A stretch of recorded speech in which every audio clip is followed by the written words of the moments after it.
Hello po, nag-live na ako kasi madaming nagme-message sa akin. Ayoko sanang gawin to kasi pinapangalagaan ko. Yan. Marami akong mga ikino-consider.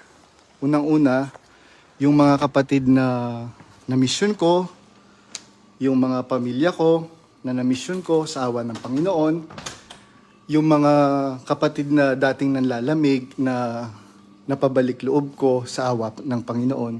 Maraming nagme-message sa akin.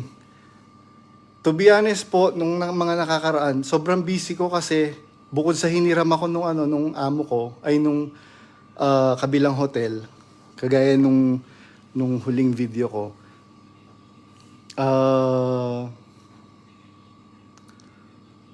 Pagod, sobrang pagod. Tapos, isolated yung lugar namin.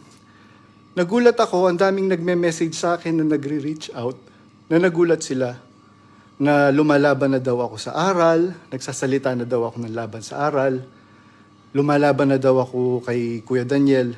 Never ko pong magagawa yon. Kasi, sabi ko nga po doon sa mga kapatid na nakausap ko, yung aral, si Kristo yon, hindi ko pwedeng kalabanin yon. Dahil, kahit nung nasa labas pa ako ng iglesia, mahal na mahal ko na ang Diyos. Kahit ipagtanong ninyo yan sa mga nakasama kong mga sakristan, mga naging mga kasama kong, mga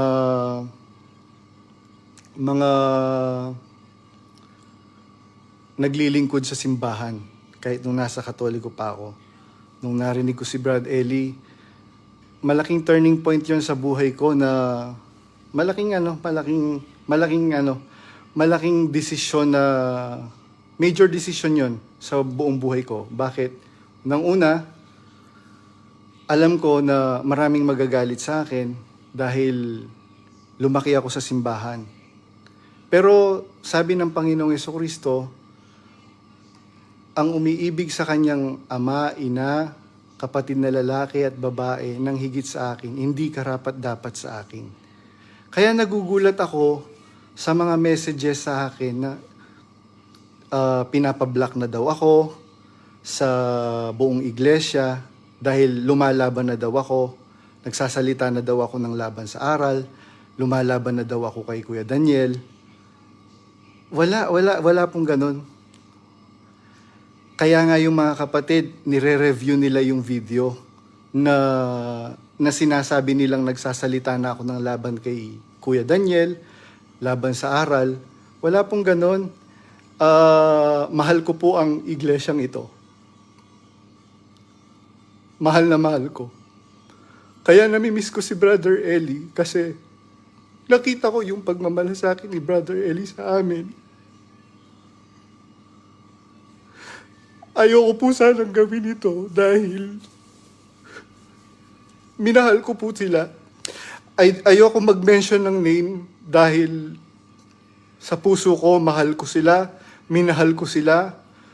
Sabi nga nung mga matatagal kong mga kasama, ikaw kasi, ang tanga-tanga mo, pwede ka namang maligtas, pwede ka namang maglingkod sa Diyos, kahit hindi ka connected sa kanila. Alam niyo po, ang isa lang na isasagot ko, kasi mahal ko sila eh. Sabi kasi ni Brother Eli, yung pag-aalaga ninyo sa aking mga mahal sa buhay,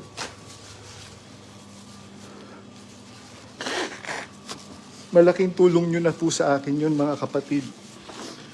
Kaya masakit sa aking kalooban na nananahimik na nga po ako dito.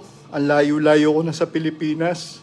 Ang totoo, kahit tanungin niyo yung kapatid na kasama ko dito, pati siya nagugulat. Grabe naman.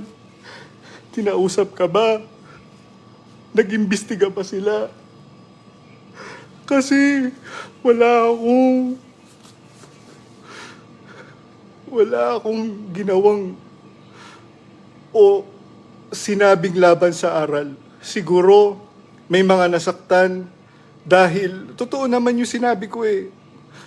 Kahit tanungin nyo lahat ng mga nakasama nila, bakit sila nag-aalisan? Kasi mahirap talagang